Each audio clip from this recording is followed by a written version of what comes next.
দখল করে নিয়ে যায়। এখানে অবৈধভাবে বালু ভরাট চলে।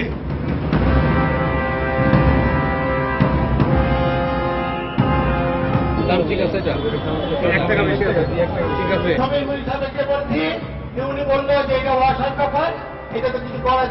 এই সমস্যা মোকাবেলা করার জন্য সাধারণ মানুষকে ঐক্যবদ্ধ হতে হবে।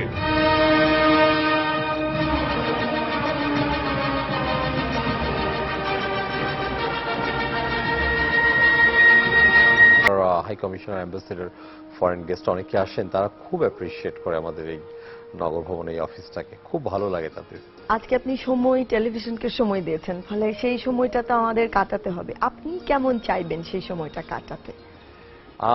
আমি তো চাই যে চলুন আমরা আমাদের ঢাকা দক্ষিণ, যেটা আমরা বলি যে আমাদের প্রাণের শহর, অনেক ইতিহাস, ভালোবাসা, আবেগ, স্নেহে জড়ানো একটা জায়গা। হাজারো সংকট রয়েছে, সেই সংকটে আমাদের এই আমরা ঢাকাবাসী যেভাবে জীবনটাকে উপভোগ করি, চা খেতে খেতে শত সমস্যা ভুলে হেসে উঠি। চলুন দেখে আসি কেমন আছে আমার ঢাকাবাসী।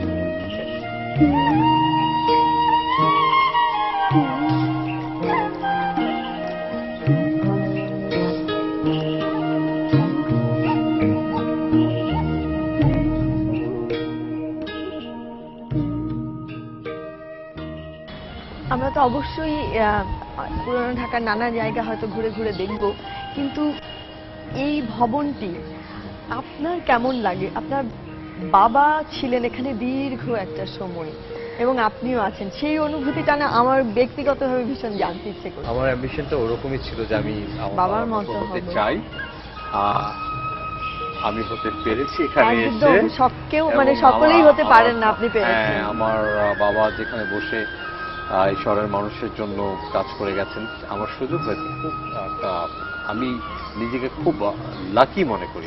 আমি খুবই লাকি মনে করি। আমার বাবা যেখান থেকে বসে মানুষের জন্য কাজ করেছেন, আমার সুযোগ হয়েছে ঠিক সেই ভবনে বসে, সেই রুমে বসে, সেই ঘরে, সেই চেয়ারে বসে আমি মানুষের জন্য কাজ করতে পারছি। আমি এখন যুবক, আমার প্রচুর এনার্জি, প্রচুর ইচ্ছে এবং প্রচুর কাজ করার ইনিশিয়েটিভ নেওয়ার মতো প্রচুর উদ্যম রয়েছে। সেই উদ্যমটুকু আমি আপনার ছড়িয়ে দিতে চাই। এখন আমার ওই নজরুল ইসলামের সেই গানটি, কাজী নজরুল ইসলাম আমাদের জাতীয় কবি, ঝঞ্ঝার মতো উদ্দাম, ঝর্ণার মতো চঞ্চল, বিধাতার মতো নির্ভয়, প্রকৃতির মতো সচ্ছল। আমরা সেভাবে, আমরা সেই চেতনায় আমরা আমাদের এই শহরটিকে কাজে লাগাতে চাই এবং এই মানুষের জন্য নিজেকে উৎসর্গ করতে চাই। সবার আসলে সেই সৌভাগ্য হয় না। আপনি একা একা কখনো হেঁটেছেন এই জায়গাটি দিয়ে? মানে সাথে তো এমনি প্রোটোকল থাকি। আমরা মানে আমি যখন একা হাঁটার না, লোকজন তো আপনার চলে আসে। একদম তাই। হ্যাঁ, লোকজন চলে আসে, ওটা মানে আমার মনে হয় আমি মনে হয় যে আজকে আপনার সাথে হাঁটছি, এর থেকে নিরিবিলি এখানে হাঁটা কখনোই হয়ে ওঠেনি।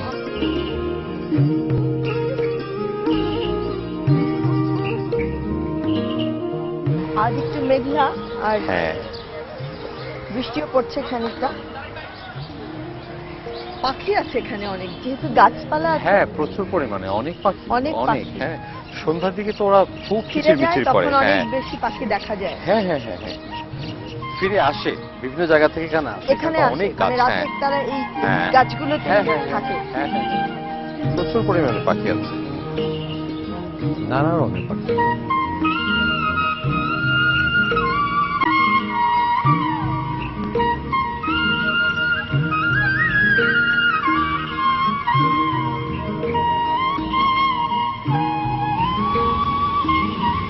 আপনি বলছিলেন তখন যে বাবার মতন হতে ইচ্ছে করে সব সন্তানের, কিন্তু এই যে রাজনীতির সাথে জড়িয়ে পড়া বা রাজনীতিতে আসা, সেটাও কি বাবার কাছে দেখেই নাকি কোথাও ভিতরে কাজ করেছিল, মানে বা ছোট থেকে একটা কিছু ছিল? আমার নিজের মনের মধ্যেই সবসময় একটা ইচ্ছে ছিল। একটা ছোট্ট ঘটনা দিয়ে বলি যে আমাদের প্রায় 1987 আমাদের তখন আমরা যে বাসাটাতে, পুরনো ঢাকার যে বাসাটাতে থাকতাম, ওই ওয়ার্ডের কমিটি হবে, সবাই আমাদের বাসায় বসছে, ওয়ার্ডের কমিটি হবে। তো সেখানে সবাই আমাকে ধরে, তখন আমি স্টুডেন্ট, খুবই অল্প বয়স, আমাকে ধরে ওই ওয়ার্ড কমিটির মধ্যে অ্যাডপ্ট করে নিল। যে না ও আমাদের সাথে থাক। আমি ফার্স্ট তখন ইয়ার খুব বা সেকেন্ড ইয়ারের স্টুডেন্ট হ্যাঁ লেস দ্যান দ্যাট আচ্ছা, তারপর অ্যাবাউট এরকম হবে 87 মাত্র স্কুল থেকে বের হয়ে কলেজে। হ্যাঁ সেটাই বলছি। হ্যাঁ মাত্র স্কুল থেকে বের হয়ে কলেজে। তো সেখান থেকে শুরু কিছুদিন কাজকর্ম করলাম, তারপর সেটা কন্টিনিউ হয়নি, ফিউ ইয়ার্সের পরে আর কন্টিনিউ হয়। আমি অ্যাক্টিভলি পলিটিক্সে আসলাম 1987 এ। আচ্ছা 1987 দেন 2001 এ আমাকে আমাদের মাননীয় নেত্রী ঢাকা আমাদের বর্তমানে যে 7 আসন এখান থেকে আমাকে মনোনয়ন দেন সংসদ সদস্য নির্বাচন করবার জন্য। আমি নির্বাচন করি। আমি 2002 সালে কারাবরণ করি। হ্যাঁ বেশ কিছুদিন কারাগারে ছিলাম একেবারেই বিনা কারণে। আচ্ছা আচ্ছা 2004 এ যখন খুব সেই গ্রেনেড অ্যাটাক হলো, আমার বাবা খুব ইনজুর্ড হলেন, আমার একদম। নেত্রীকে সেভ করলেন, আমিও তখন সেখানে ছিলাম, আমিও সেখানে আহত হয়েছি, আমার শরীরে এখনো বেশ কিছু স্প্লিন্টার রয়েছে। তারপরও বিভিন্ন আপনার স্বৈরাচার বিরোধী আন্দোলন, জামাত বিএনপি জোট বিরোধী আন্দোলনে আমি ঢাকা মহানগর আওয়ামী লীগের সাংগঠনিক সম্পাদক হিসেবে আমি যথেষ্ট পরিমাণে চেষ্টা করেছি এবং প্রত্যেকটা আন্দোলন সংগ্রামে ভূমিকা রেখেছি বলবো, রাখার চেষ্টা না, গুরুত্বপূর্ণ ভূমিকা পালন করেছি। একদম। তো এভাবে চলতে চলতে পথ চলা, তারপর তো আজকে দিনে যেখানে আসার খুব স্বপ্ন ছিল আমার বাবার অনুপস্থিতিতে, বিশেষ করে আপনাদের সবার দোয়ায় আল্লাহ রাব্বুল আলামিনের অশেষ ইচ্ছাতে আমি সেখানে এসেছি। আমার স্যাটিসফ্যাকশন হচ্ছে যে আমার বাবা যেখান থেকে বসে কাজ করছেন ঠিক সেই জায়গা থেকে বসে আমি মানুষের জন্য কাজ করতে পারছি। একদম আমার বাবা সবসময় বলেছিলেন যে মানুষের কাজ করার চেয়ে বড়, উনি ঠিক এই শব্দটা ব্যবহার করেছিলেন, ইবাদত। মানুষের কাজ করা থেকে বড় আপনার ইবাদত অন্য খুব কম কিছুতেই থাকে। আসলে এই শহরের রোজা ঈদ এটা একটা উৎসব পার্বণ, তাই না? সেটা পুরন ঢাকা কিন্তু ভীষণ উৎসবের সাথে রাইট। রোজা রমজানের শুরু থেকেই কিন্তু পালন করা হয়। তো আমরা তো জানবোই অবশ্যই যে সেই সময়টা আপনার কেমন কাটতো, কেমন করে কাটতো ঈদের সময়গুলো। ভীষণ আড়ম্বরে কিন্তু পুরান ঢাকার ঈদ হয়, তাই না? মানে নতুন শহরের চাইতে পুরান ঢাকার ঈদের আড়ম্বরটা অনেক বেশি। এই শবে বরাতের মধ্যেই আমাদের এই পুরনো ঢাকার মধ্যে এটা কি আপনার সেলিব্রেশন তো অন্যরকম ভাবে হয়। আপনার সবাই নামাজ পড়তে যাচ্ছে, আপনার নামাজ শেষে শেষ রাতে দোয়া করছে, এর মধ্যে পটকা ফুটছে, আপনার কিছু ছেলে পেলে বিভিন্ন রকমের ভাবে আতশবাজি তো করেই, তো পাড়া মহল্লা থেকে সবাই কিন্তু রাস্তায় নেমে আসে, সবাই রাস্তায় নেমে আসে, কেউ নামাজে যাচ্ছে, কেউ দাঁড়িয়ে গল্প করছে, একটা ভিন্ন রকমের পরিবেশ। তারপর যখন আপনার রমজান আসে, রমজানের চাঁদ যখন দেখে সবাই দল বেঁধে আপনার তারাবির নামাজ পড়তে যায়।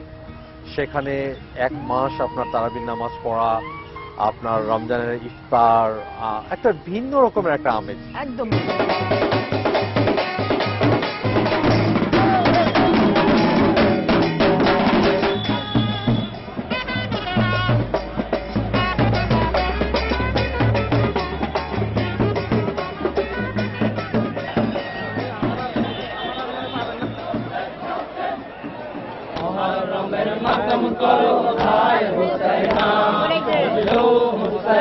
বাংলাদেশের যে রাজনৈতিক এবং সাংস্কৃতিক ঐতিহ্য সেটার মূল কেন্দ্র, একেবারে স্পন্দনের যে জায়গা, সেটা হচ্ছে পুরনো ঢাকা, একেবারে স্পন্দনের জায়গা।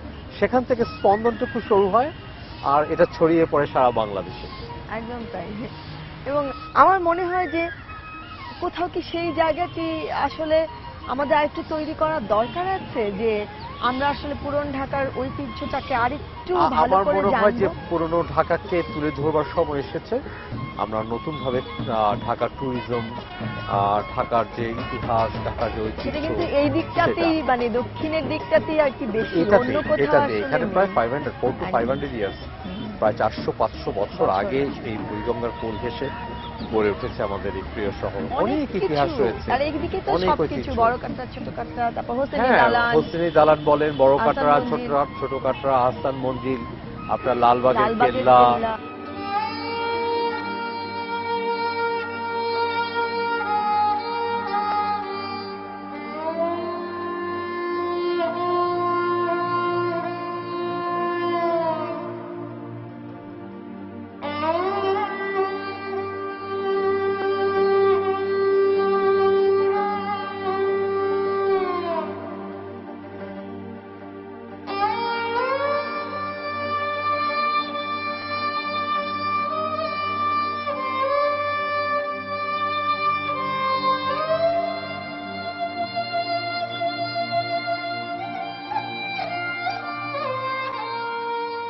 আজকে ছুটির দিন, আমাদের একটু মানে নতুন কিছু অভিজ্ঞতা আপনাকে দিতে ইচ্ছে করছে।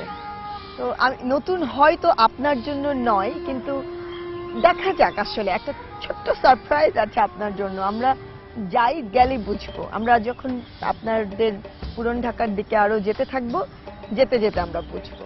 তো আমরা যাই নাকি? একটা ছোট্ট সারপ্রাইজ আছে, দেখি আমরা সেটা কি। চলুন দেখি।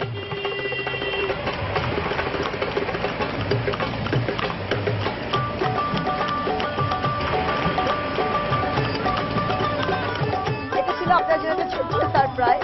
হ্যাঁ, আমি খুব অভিভূত হয়েছি। আমি যেদিন প্রথম আপনার দায়িত্বভার গ্রহণ করি, সেদিন আমার নেতাকর্মীরাও আপনার এরকম ভাবে আমাকে মানে ঘোড়া গাড়িতে নিয়ে আপনার এই নগর ভবন নিয়ে আসে, হাজার হাজার নেতাকর্মী একদম। পরিবেষ্টিত। সেটা আমার জন্য খুব সারপ্রাইজিং ছিল।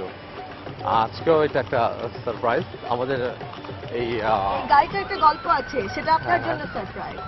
গাড়িটার গল্প হচ্ছে, এই গাড়িটার বয়স হচ্ছে 123 বছর। 123। এটাই আমরা যেটাতে Wow! উঠেছি।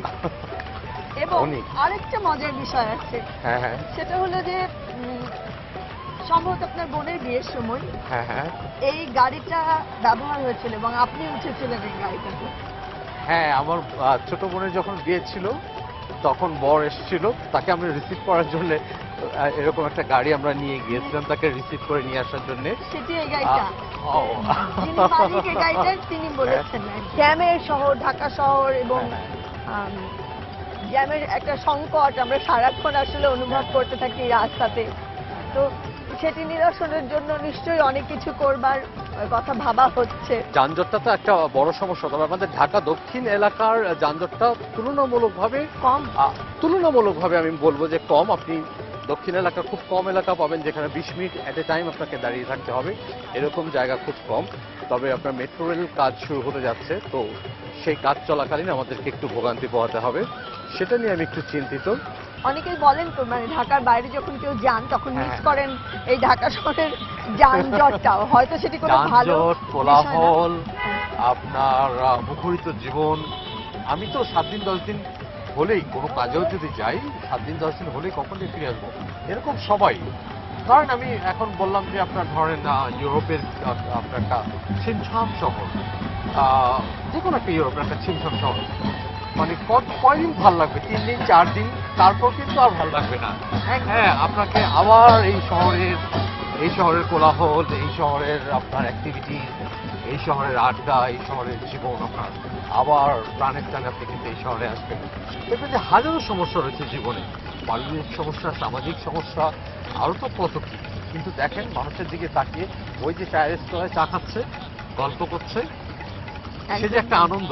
বাসায় যাবে, বাচ্চাদের সঙ্গে এনজয় করবে, মায়ের মুখটুকু দেখবে, বাবার ভালোবাসায় সিক্ত হবে, ছোট ছোট ছেলে মেয়েদের সঙ্গে, বন্ধু বান্ধবীদের সঙ্গে আড্ডা দেবে। এই যে একটা স্পন্দন, এই যে একটা জীবন, এই জীবন আপনি অন্য কোনো শহরে পাবেন আমার কাছে এটি কিন্তু মনে হয়নি।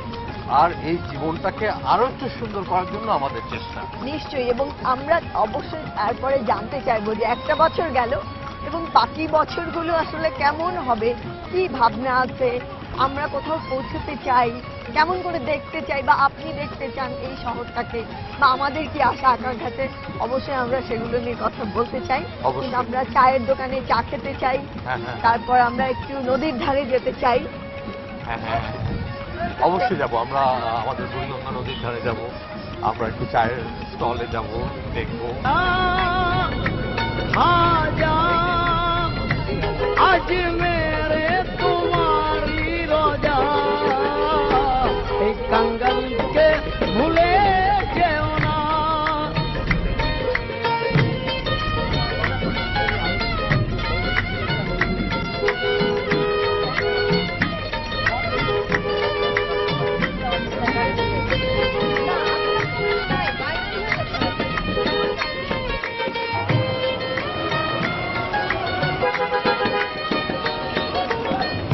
তুমি খাজা নায়েবে রাছু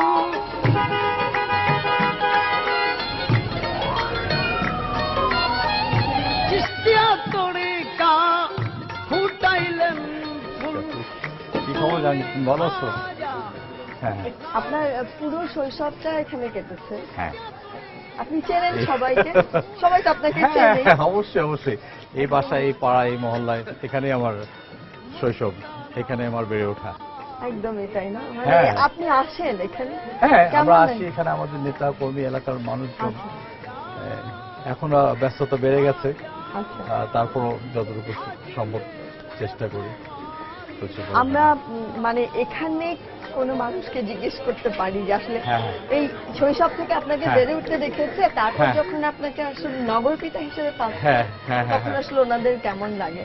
আমরা আমাদের দেখি এখানে ছোট্ট একটা দোকান আছে, এই দোকানে চায়ের দোকান, আপনার আরেকটা হচ্ছে মনোহারির দোকান রয়েছে, বাহ।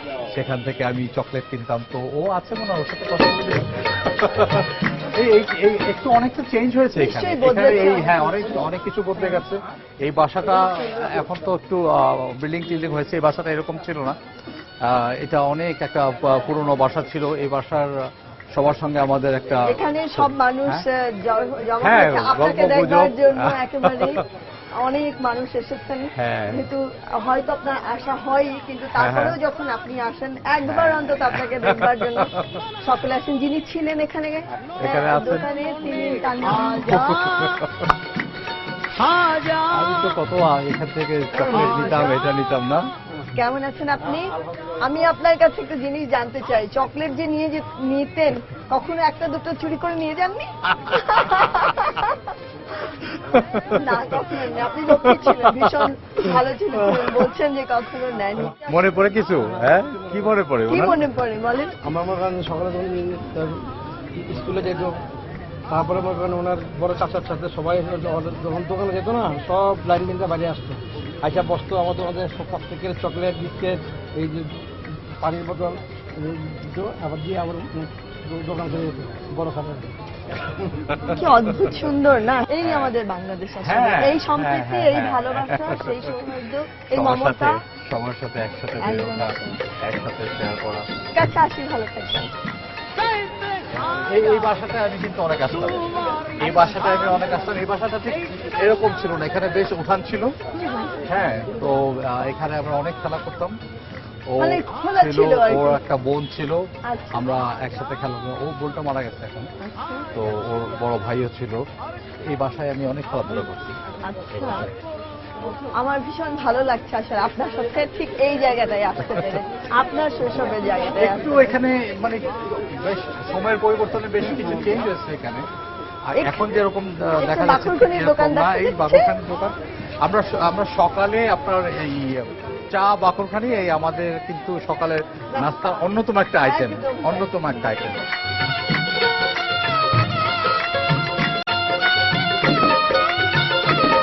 আগে ওপেন থাকতো, ওখান থেকে বের করে করে গরম গরম রাখতো, তো আমরা সেখান থেকে নিয়ে যেতাম। সকালের বাকরখানি, চা দিয়ে খাওয়া, এখানে মিষ্টি দোকান ছিল, এখানে বুন্দিয়া, এগুলো সব আমাদের। একদম। মানে হ্যাঁ। ঢাকার সাথে, পুরানো ও ঢাকার সাথে, ঢাকাবাসী জীবনের সাথে ওতপ্রোতভাবে হ্যাঁ, জড়িয়ে হ্যাঁ, আছে হ্যাঁ, অনেক, আসলে। অনেক, অনেক, একদমই অনেক। তাই। হ্যাঁ। বাহ। তা মানে এখানে আসলে- আমাদের মসজিদ কমিটির উনি এখন আছেন মাদ্রাসা থেকে। আমাদের এই মসজিদে আমি ছোটবেলায় নামাজ পড়তাম, জুম্মার নামাজ। জুম্মার নামাজ। এখন আমি এই মসজিদের কমিটির সঙ্গে আছি। আসা যাওয়া কম হয়। মসজিদ এবং উনি মাদ্রাসা আছেন। কমিটির দায়িত্ব ছিলেন। তো আচ্ছা, ছোটবেলা থেকে এই মসজিদে নামাজ পড়ে, চায়ের দোকান আমরা একটু, আপনি এখানে। কি চা খাবেন? Yes. বাহ। আমরা খেতে পারি যে কাপ চা দাও। চায়ের মধ্যে আমরা মগ নিয়ে আসতাম বাসা থেকে, মগের মধ্যে ঢেলে দিত, আমরা বাসায় যেতাম, বাসায় গিয়ে খেতাম। হ্যাঁ, সেটার একটা ভীষণ আলাদা মজা আছে। ও আচ্ছা, মানে গরুর সন্ধ্যার সময় দুধের সবাই চা। বাসা সবাই একসাথে হয়ে আরেকটা দেবেন, তাহলে খাওয়া। গরমটা ধরতে পারবেন উনি। আপনি ওটার ভিতরে ওটার আরেকটা ভেতরে দিবেন, আরেকটা ডাবল দিয়ে করে দেবেন, দেন। ডাবল ওনাকে ডাবল করে দেন। না না না, আমি আপনারটাই ডাবল করে দিতে বলছি।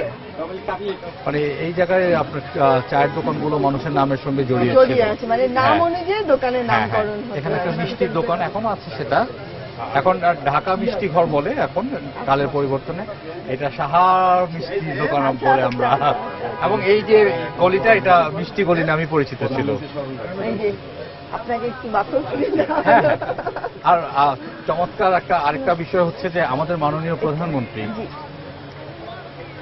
আমাদের মাননীয় প্রধানমন্ত্রী শৈশবে বেশ কিছু সময় আমাদের এই ঠিক এখানে এবং আমাদের এই বাসায় এবং এই পাড়ায় 54 সনের দিকের বিষয়। 1954 থেকে 61-62 খুব সম্ভবত এই টাইমতে মাননীয় প্রধানমন্ত্রী বেশ কিছু সময় এবং জাতির জনকের বেশ কিছু সময় এখানে এই কেটেছে। এই জাতির জনক জায়গাটি এই কেটেছে। এই জায়গাতেই আমাদের এই বাসায় বাড়িতে, এই এলাকাতে এই এলাকায়। ওনাদের ফুল ফ্যামিলি এখানে বাহ। ছিলেন। ওই সেই অগ্নিঝরা দিনগুলোতে এখান দিনগুলোতে, থেকে হ্যাঁ। ঢাকা শহরের মানুষকে সংগঠিত করেছিলেন ঠিক এই পাড়াতে। বাহ। এই পাড়াতে এই পাড়ার স্মৃতি অনেক স্মৃতি অনেক স্মৃতি। বা এই জায়গাতে অনেক অন্য হ্যাঁ, হ্যাঁ, হ্যাঁ, রকম অনেক, একটা অনেক, তাৎপর্য আছে হ্যাঁ, আসলে। এবং আমাদের অনেক সিনিয়র লিডার এই এলাকাতে বসবাস করতেন থাকতেন। আমাদের আমির হোসেন আমু, আমাদের মতিয়া চৌধুরী আপা, আমাদের প্রয়াত প্রেসিডেন্ট জিল্লুর রহমান, উনিও এলাকায় থাকতেন। আচ্ছা, উনি নাজিরা এলাকায় বাজার। থাকতেন। সিদ্দিক বাজার, নাজিরা বাজার, এই নাজিরা ওয়ার্ড, এই ওয়ার্ড। এই ওয়ার্ডটাতে থাকতেন। এটার মজা আমাদের আওয়ামী হচ্ছে- লীগের রাজনীতির সঙ্গে এই ওয়ার্ডের অনেক গভীর একটা সম্পর্ক আছে, অনেক গভীর একটা সম্পর্ক। অনেক বড় বড় নেতা এই এলাকাতে থেকে গেছে। এগুলো আপনার কাছ থেকে আমাদের জানা হলো, মানে আমরা অনেক কিছু তো Try করে জানতাম দেখেন। না। खाजा ओ खाजा खाजा खाजा आज मेरे तो मारी रोजा এই কাঙ্গালকে ভুলে যেও না খাজা খাজা খাজা এখানে এসে দেখে যান আমি প্রত্যেকদিন সকালে বাবার কাছ থেকে 1 টাকা নিতাম। 1 টাকা। 1 টাকাতে তখন লুচি আর হালুয়া। এই দোকানে এসে 1 টাকা লুচি এবং হালুয়া নিয়ে সেটা আমার সকালের নাস্তা ছিল। সকালে সকালটা একরকম, বিকেলটা একরকম, আর বাতাসটা বিকেলে এই আমাদের পুরি দিয়ে নাস্তা হতো। কে দেখেন খুব টেস্ট, খুবই মজা। আর তেল একেবারে ফ্রেশ, প্রতিদিন নতুন তেল দিয়ে করা হয়। মামু, মামু, একটু একটু ট্রাই করেন, একটু ট্রাই করেন, ট্রাই করেন। হ্যাঁ, সব নষ্ট হ্যাঁ, হয়ে যাবে। না একটু ট্রাই করেন। আপনি হয়েছে? হ্যাঁ, আপনি হ্যাঁ।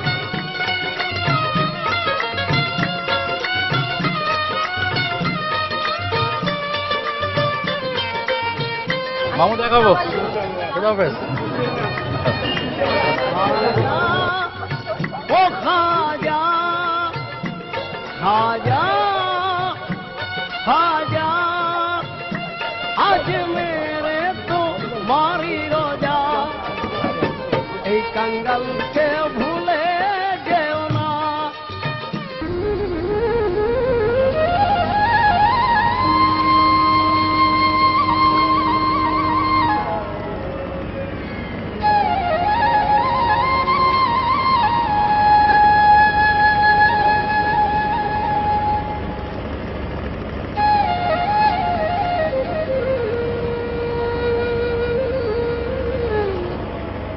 এই জায়গাটা ভীষণই অন্যরকম লাগছে, নানান রকম লঞ্চের, স্টিমারের শব্দে পুরো জায়গাটা আলাদা হয়ে আছে। এখান থেকে সব ছেড়ে বরিশালের দিকে বা আরো অন্যান্য দিকে যাই।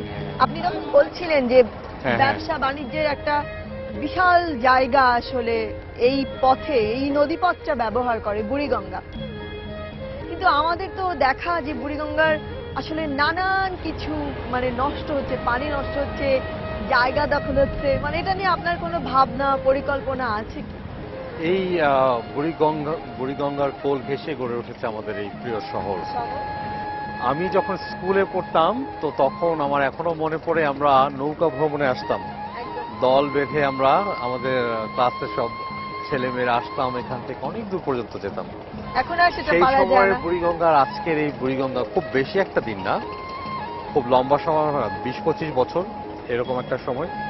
তো এত দ্রুত এত বেশি পরিবর্তন হয়ে গেছে, অবৈধ দখল, পলিউশন, নানা কিছুর মধ্য দিয়ে সেই বুড়িগঙ্গা আর নাই। তো তাকে আবার পুনরায় সেই তার পুরনো হারানো রূপে আমরা ফিরিয়ে আনতে চাই। সেখানে কিছু সমস্যা তো রয়েছে, যেমন আপনার এই নদীর পানি, আপনার সেটা একটা ডিপার্টমেন্টের, নদীর পাড়টা আরেকটা ডিপার্টমেন্টের, নদীর তীর ঘেঁষে গড়ে উঠেছে যেটা আমাদের দক্ষিণ সিটি কর্পোরেশন। তো আমরা ইতিমধ্যে বিশ্ব ব্যাংকের সঙ্গে কথা বলেছি এবং আপনার সিরিজ অফ বৈঠক আমাদের হয়েছে। তারা আমাদেরকে ইতিমধ্যে সিঙ্গাপুরে নিয়ে গেছেন, অন্য অন্য দেশের যে সমস্ত নদীগুলো সেগুলোকে কিভাবে তারা সুন্দরভাবে আবার হারানো রূপে ফিরিয়ে এনেছে সেগুলোর উপরে আমাদেরকে বেশ কিছু তথ্যপত্র দিয়েছে, আমাদেরকে বোঝাবার চেষ্টা করেছে এখানে রিলোকেশনগুলো কিভাবে হবে, সেগুলো আপনার কোঅর্ডিনেশনগুলো কিভাবে করা সম্ভব। মাস দুয়েক আগে আমাদেরকে ওয়ার্ল্ড ব্যাংকের হেডকোয়ার্টার ওয়াশিংটন আমাদেরকে আমন্ত্রণ করেছিলেন। সেখানে আমি বলেছি যে বুড়িগঙ্গা আমার একটা প্রায়োরিটি প্রজেক্ট, যদি তোমরা আমাদেরকে হেল্প করো, সাপোর্ট করো, তাহলে আমি এটাকে করতে চাই। আমার অনেক অনেক ইচ্ছা আছে। পাইলট প্রজেক্ট হিসেবে আমি বাদামথলি থেকে আপনার এই সদরঘাট পর্যন্ত এই কাজটা এবছরের শেষ নাগাদ আমি শুরু করতে চাই। আচ্ছা। পাইলট এবং স্মল প্রজেক্ট, আপনি জানেন যে বুড়িগঙ্গা প্রজেক্টটা কিন্তু বেশ বড়, এখান থেকে সেই পাগলাঘাট থেকে নিয়ে শুরু করে কামরাঙ্গীরচর হয়ে ওদিকে যেতে অনেক বড়, কিন্তু একদম মানে বসে আমি একটা থাকতে অংশ চাই জুড়েই না, রয়েছে। আমি বসে থাকতে চাই না, আমি শুরুটা করতে চাই। এটা হয়তো 10 বছর লাগতে পারে, 12 বছর লাগতে পারে, লম্বা সময়ের একটা বিষয় এখানে রয়েছে। তো আমি চাই যে এবছরের আপনার লাস্ট কোয়ার্টারে আমি পাইলট প্রজেক্ট হিসেবে কাজটা শুরু করতে চাই। কোঅর্ডিনেশনের কিছু সমস্যা রয়েছে, দেখা যাক, শুরুটা হোক। নিশ্চয়ই হ্যাঁ, আর শুরু এরকম একটা জায়গায় আমরা ব্যাপারটা যাবো। এরকম অনেকটা যে যদি তোর ডাক শুনে কেউ না আসে রে, তবে একলা চলো রে, ব্যাপারটা ওরকমই। আমি শুরুটা করতে যাচ্ছি ইনশাল্লাহ। আশা করি একটা সময় আমরা সবাই মিলে এই বুড়িগঙ্গাকে আবার তার হারানো রূপে ফিরিয়ে আনবো। আপনি দেখতে পাচ্ছেন এখানে প্রচুর ফিনান্সিয়াল অ্যাক্টিভিটিস হয়, প্রচুর, মানে বেশ ভাইব্রেন্ট একটা এনার্জেটিক একটা এলাকা। আপনার টোটাল দক্ষিণাঞ্চলের সঙ্গে আর ঢাকার সংযোগ এবং অন্য অন্য জায়গায় আপনার পণ্য আনা নেওয়া, একদম। লোকজনের যাতায়াত এই বুড়িগঙ্গাকে ঘিরেই হয়ে থাকে। রিভার ট্রান্সপোর্ট একটা ইম্পর্ট্যান্ট একটা বিষয়। এখান থেকে আপনার আশুলিয়া পর্যন্ত আমরা যদি আপনার একটা ওয়াটার ট্রান্সপোর্টের ব্যবস্থা করা হয়েছিল, সেটা একদম তাই, fail করে গেছে। নদীপথটাও যদি আমরা আসলে হ্যাঁ। সচল রাখতে পারি। সেটাই। তো আমি ইনিশিয়ালি যেটা শুরু করতে যাচ্ছি এই আপনার third quarter, hopefully third quarter of this year, September October এরকম বাহ। সময়ের মধ্যে ইনশাল্লাহ শুরু করব। ভেরি স্মল প্রজেক্ট, বাট শুরুটা আমি করছি ইনশাল্লাহ। আমি এই শহরের মানুষের দোয়া ভালোবাসা চাই, এই শহরের লক্ষ কোটি মানুষের প্রাণের একটা আশা এই বুড়িগঙ্গা আবার জেগে উঠবে। এটা এই যে দেখলেই দখল- গা শিরশিরে উপরে উঠবে। একদম, But কিন্তু এই still, দখল হ্যাঁ, আমি তো হ্যাঁ। জানি না যে আসলে এই দখল হ্যাঁ, কিভাবে, হ্যাঁ। মানে এই দখল দায়িত্ব ছাড়ানো সম্ভব কিভাবে আসলে। ইনশাল্লাহ, ভীষণ ইনশাল্লাহ। কঠিন কাজ। যতই কঠিন হোক বসে থাকবো না আমরা, নিশ্চয়ই আমরা শুরু করতে চাই। আমাদের একটা পরিসংখ্যানে দেখা গেছে যে মানে 60 সাল নাগাদ আসলে বন্যায় প্লাবিত হয়ে যাবে পুরো। গ্লোবাল ওয়ার্মিং এর কারণে এরকম সাধারণত সায়েন্টিস্টদের একটা অ্যাজাম্পশন আছে, পারসেপশন আছে, গ্লোবাল ওয়ার্মিং এর কারণে যদি কয়েক ফুট আপনার পানির স্তর যদি উপরের দিকে উঠে, তাহলে এই সমস্ত আপনার এই বেল্টে যে কিছু ল্যান্ড আছে সেটা তলিয়ে যেতে পারে এবং ইভেন বাংলাদেশ ইফেক্টেড হতে পারে। তো সেই জন্য তো আপনার আমাদের যে আপনার ঢাকা সাউথ সিটি কর্পোরেশন, আমরা আওয়ার সিটি আওয়ার ক্লাইমেট একটা আমাদের C40 40টা শহর নিয়ে একটা সংগঠন রয়েছে, আওয়ার সিটি আওয়ার ক্লাইমেট নিয়ে আমরা লাস্ট ইয়ার আমাদের কনফারেন্স হয়েছে যে কিভাবে আমরা সেটাকে আবার মোকাবেলা করতে পারি। আপনার জলবায়ুকে আপনার ধরে রাখবার জন্য আরো আপনার বসবাস উপযোগী শহর কিভাবে গড়ে তোলা যায়, আরো বেশি গ্রিন কিভাবে করা যায়। আপনারা জানেন যে ইতিমধ্যে আমি ঘোষণা করেছি যারা বাড়ির ছাদে, বাগানে, বারান্দায়, আঙিনায় গাছ লাগাবে, বাগান করবে, তাদের জন্য আমি 10% হোল্ডিং ট্যাক্স কিন্তু রিবেটের ডিক্লারেশন বাহ, দিয়েছি। বাহ। তো যাতে আমরা সবাই গাছ লাগাতে পারি, বাগান লাগাতে পারি, অক্সিজেন ঢাকা বেশি কিন্তু আসবে। ছিল, তাই না, একসময় হ্যাঁ, তারাডি ঢাকা একসময় উদ্যান ছিল, but মানে এখন তো সবুজে জানেন যে ছিল, আপনার সেই জায়গাটা সেই- এমন ভাবে সেই নষ্ট হয়ে position যাচ্ছে। এখন তো আর নাই। নাই। তো আমরা আমাদের চেষ্টার কমতি নেই, নানাভাবে আমরা বিভিন্নভাবে চেষ্টা করছি, বিভিন্নভাবে আমাদের উদ্যোগ রয়েছে। আমরা বসে নাই, আমরা আমাদের জনগণের সাহায্য চাই, সহযোগিতা চাই, সবচেয়ে বড় কথা তাদের সম্পৃক্ততা চাই, তাদের অংশগ্রহণটা আমি আশা করি। আর এই জায়গাগুলো যদি মানে পরিষ্কার, আমি সেই শব্দটা বললাম পরিষ্কার, মানে তাহলে কত ক্লিয়ার একটা ভিউ হবে। আর এই যেখানে এটা সেখানে হয়তো আপনি সকলে দেখতে জানাবে পাচ্ছেন না। যে কেমন একটা অবস্থা। তো এটা এখান থেকে নিয়ে আপনার বেশ লম্বা পর্যন্ত জায়গা। এখানে সবচেয়ে বড় চ্যালেঞ্জ হচ্ছে আপনার রিলোকেশন এন্ড আপনার কোঅর্ডিনেশন। এটা সবচেয়ে বড় একটা আমাদের চ্যালেঞ্জ আমাদের হবে। তো দেখা যাক, শুরুটা করতে যাই, আপনাদের দোয়া চাই, ভালোবাসা চাই। শুরুটা আমি ইনশাল্লাহ করতে চাচ্ছি এবং করতে যাচ্ছি।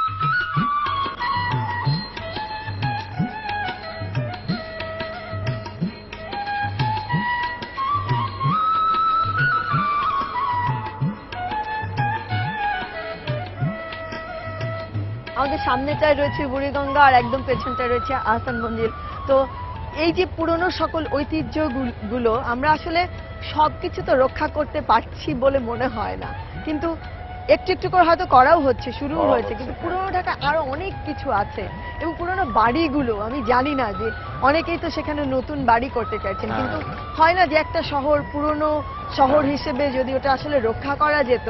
এই কাজটি সাংস্কৃতিক বিষয়ক মন্ত্রণালয় ইতিমধ্যে শুরু করেছে। আচ্ছা। তাদের কিছু সমস্যাও রয়েছে আমাদের কাছে অনেক সময় তারা বলেছে, আমরাও চেষ্টা করেছি যে যৌথভাবে এই সংরক্ষণের বিষয়টিকে আমরা এনশিওর করার জন্য। একটা বড় বিষয় হচ্ছে যে এখানে প্রপার্টি ভ্যালুস কিন্তু খুব হাই, এখানে একটা কমার্শিয়াল একটা ভ্যালুস রয়েছে, তো সহজে মানুষজন সেটাকে সংরক্ষণ করা কিংবা সেই কমার্শিয়াল ভ্যালুজের যে আপনার ইউটিলাইজেশন, তারা কিন্তু সেভাবে আপনার উৎসাহী হয়ে ওঠে না যে সেই পুরনো বাড়িটাকে সেভাবে সংরক্ষণ করবে। তার থেকে বেশি তাদের একটা উৎসাহ থাকে যে তারা একটা মার্কেট করবে, তারা সেখান থেকে ইনকাম জেনারেট করবে। তো সেই জন্য সাংস্কৃতিক বিষয়ক মন্ত্রণালয়, রাজুক এবং আমাদের সিটি কর্পোরেশনের সঙ্গে তাদের যোগাযোগ রয়েছে। আমরা কিছু ওয়ে আউট ফাইন্ড করার চেষ্টা করছি যে কিভাবে তাদেরকে কম্পেনসেট করা যায় এবং এই জিনিসগুলোকে রক্ষা করা যায়। মাননীয় মন্ত্রীর সঙ্গে আমার কথা হয়েছে, উনি আমাকে একটা কনসেপ্ট বলেছেন, আমার ভালো লেগেছে। ইন্টেলেকচুয়াল প্রপার্টিজ আর তাদেরকে অন্যভাবে কিভাবে এটাকে ট্রিট করে সংরক্ষণ করা যায়। আশা করি আমরা সেই কাজটি করতে পারবো। এই আহসান মঞ্জিল প্রচুর লোকজন আসে, একসময় ঢাকার নওয়াবরা এখানে বসবাস করতেন, এবং তো সবকিছু মিলে দেখা যাক আগামী দিনে আমাদের বড় একটা চ্যালেঞ্জ এই বুড়িগঙ্গাকে আবার নতুনভাবে গড়ে তোলা এবং এর পাড়ে যে সমস্ত ঐতিহ্য রয়েছে সেগুলোকে সংরক্ষণের মধ্য দিয়ে একটা নতুন কিছু করা যায় কিনা সেই চেষ্টাটুকু আমাদের থাকবে।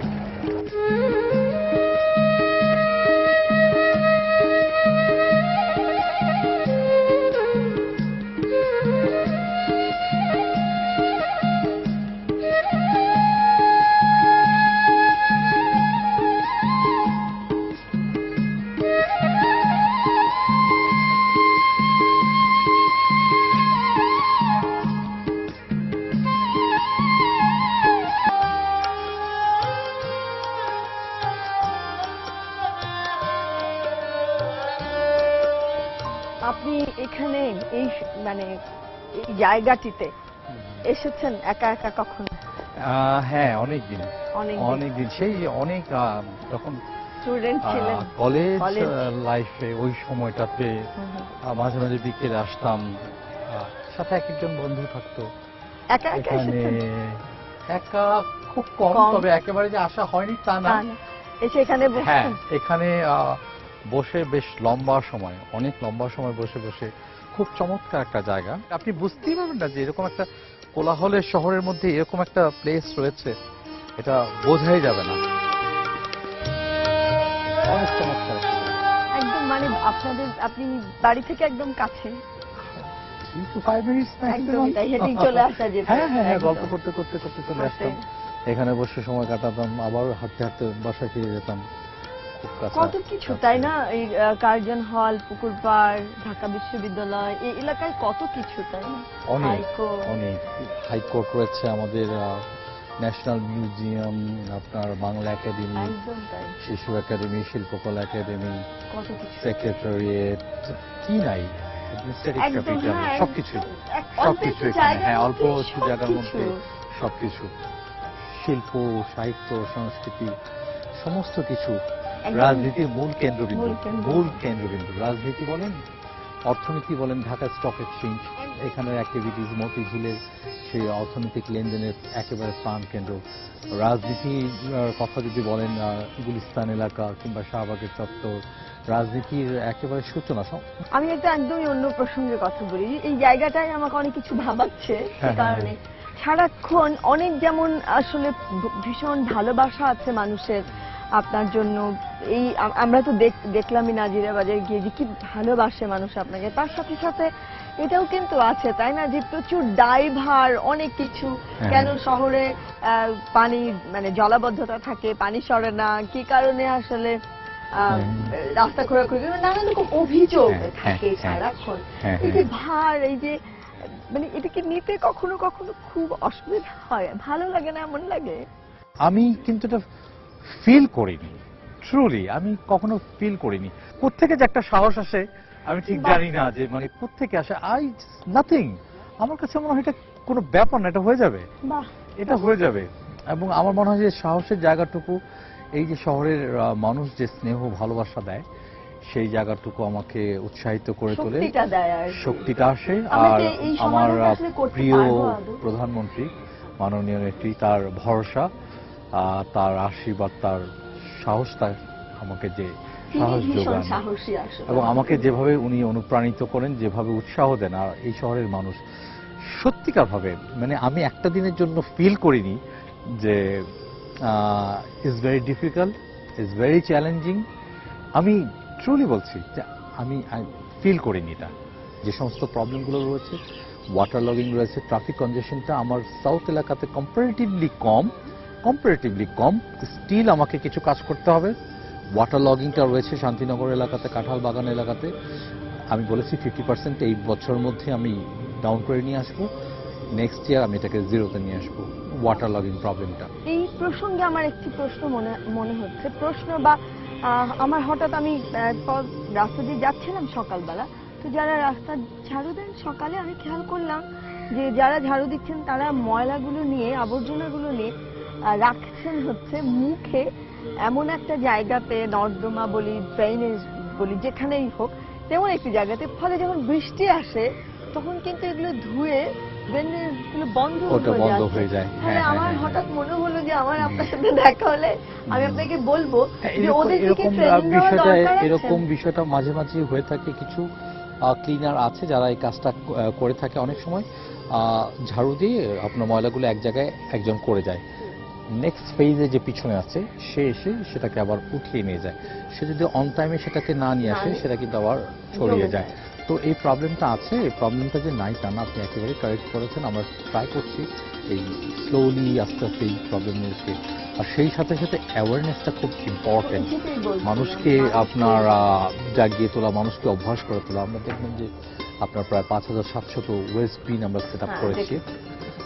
কিছু 1%-এর মতো কমপ্লেইন আছে, সেটা আমরা ঠিক করতে পারবো। হয়তো প্রথম দিকে আমরা এটা পারছি না, কিন্তু আস্তে আস্তে আমাদের অভ্যস্ততায় পরিণত হবে। আস্তে আস্তে এটা ঠিক হয়ে যাবে। অন টাইম আপনার ময়লা আবর্জনাগুলোকে ফেলা। ফলের মৌসুমে সবচেয়ে বড় সমস্যা হচ্ছে যে লিচুগুলো আসে, যে পাতা টাতা সহ আসে। তো লিচু যারা বিক্রি করে আপনার ছোট্ট ছোট্ট আপনার ইসের মধ্যে করে যে পশা সাজিয়ে বসে, কিছু বিক্রি করার পর আপনার সমস্ত পাতাগুলো তারা জাস্ট ফেলে চলে যায়। তো এগুলো আবার আপনার ড্রেনগুলোকে বন্ধ করে। তো মাল্টিপল প্রবলেম রয়েছে। প্রবলেম সলভ করার জন্য আমরা আছি, উই আর ট্রাইং। একটা সময় আসবে যখন এটা, হ্যাঁ, আমাদেরকে সচেতন হতে হবে। সেজন্য আমরা সচেতনতামূলক কর্মসূচি অনেকগুলো নিয়েছি ইতিমধ্যে। ইট ইজ অনগোয়িং একটা process, it's a continue process. জানেন, সকালে আপনি ঘর আপনার ঘুম থেকে উঠে ঘরটার আপনারা ঝাড়ু দিয়ে পরিষ্কার করে সুন্দরভাবে রাখেন। তো সেটা একটা continue, everyday you have to do. আপনাকে প্রত্যেকদিন করতে হবে এটা। শহরটা তো এরকমই, আমাদের ঘর, আমাদের তো প্রত্যেকদিনই করতে হবে এটা। ওয়েস্ট বিনটা দেওয়ার পর ফেসবুকে কিংবা অন্য অন্য আপনার যে সমস্ত সামাজিক মাধ্যমগুলো রয়েছে সেখানে নিয়ে কিন্তু ব্যাপক আলোচনা।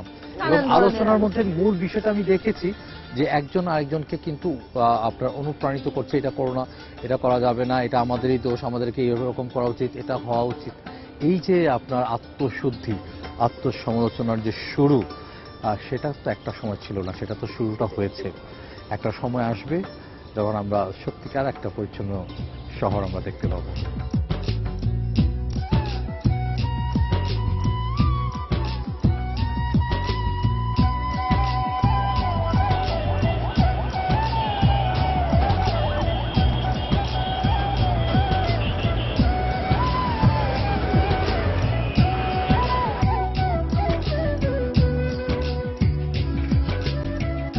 এইখানে এসে কি আপনার মন আসলে ভালো হলো না খারাপ হলো? আমার জীবনের সবচাইতে কাছের মানুষটি ছিলেন আমার বাবা। তার হাত ধরে বড় হয়েছি, রাজনীতিতে এসেছি, আজকে আমি যা, তার অনেক অবদান। অনেক ভালোবাসতেন আমার সঙ্গে, খুব খুব মানে ক্লোজ ফ্রেন্ডের মতো আমরা ছিলাম, খুব ক্লোজ ফ্রেন্ডের মতো ছিলাম। এই ফ্লাইওভারটি মাননীয় প্রধানমন্ত্রী তার অবদানের স্বীকৃতি স্বরূপ তাকে স্মরণীয় করে রাখবার জন্যে তার নামে নামকরণ এবং এটি করেছে। সবচাইতে বড় ফ্লাইওভার এটা বাংলাদেশের সবচেয়ে বড় flyover, Mohammad Hanif mayor flyover. Mohammad Hanif flyover. এবং আপনারা জানেন যে এই এলাকাটা খুব যানজট ছিল, খুব যানজট প্রবণ। এই এলাকাটা ক্রস করতে প্রায় 2 ঘন্টা সময় লাগতো, এখন তো সেটা এখন লাগছে 2 না। মিনিটের মধ্যে মানুষ একদম যাতায়াত তাই। করতে পারছে। আর আমি অবশ্যই জানতে চাইবো যে আসলে আপনি নিজেকে কোথায় দেখেন আরো অনেকটা সময় পরে, 10, 15, 20 জানি না, মানে হতে পারে যে সেটাকে এক ধরনের ভবিষ্যৎ পরিকল্পনা বলতে পারি আমরা, কোথায় দেখেন? এটা এই শহরের মানুষ যারা আমাকে ভালোবেসে আদর করে স্নেহ করে বড় করেছে, আজকে এখানে নিয়ে এসেছে, এটা তাদের উপর ছেড়ে দিলাম। আর নিশ্চয়ই আরো 5 বছর পর আমরা এই শহরটাকে একদম অন্যরকম দেখবো আশা করছি। এখানে তো দৃশ্যমান পরিবর্তন অবশ্যই দেখবে, অবশ্যই হবে। অবশ্যই, এতে বাহ। কোনো ভুল নাই ইনশাআল্লাহ। বাহ বাহ, শুনতে ভালো লাগছে এবং আমরা আশা করছি এবং আমরা শুরুটা সেটা- হয়ে গেছে, শুরু হয়ে গেছে, পরিবর্তনের হাওয়া বইছে। বইছে, এটা শুরু হয়ে গেছে। আচ্ছা, এবং আমরা We are ready, we are ready. আমরা বাকিটাও দেখতে পাবো ইনশাআল্লাহ। কিন্তু একটা জিনিস কি আমরা ছেড়ে যাচ্ছি, সেটা হচ্ছে আপনি কিন্তু আমাকে বলেছিলেন একটা গান শোনাবেন। আমি তো গান গাইতে পারি না, আমরা একটু 2 লাইন হলো গান গুনগুন শুনবো, করতে পারি, গান গুনগুন তো করেই শুনবো, শুনতে গাইতে পারি। শুনতে আমি একদম আপনার গন্তব্যে আপনাকে পৌঁছে দেবো। চলুন হাঁটতে হাঁটতে গুনগুন করি, গান তো গাইতে পারবো না, হাঁটতে হাঁটতে গুনগুন বাহ, করি। ঠিক আছে, আর অনুষ্ঠান শেষ করছি কিন্তু আমরা গান শুনতে শুনতে শেষ করছি, তাই তো? গুনগুন করতে করতে শুরু করছি। আমি পথে হেঁটে যাই, হেঁটে হেঁটে বহু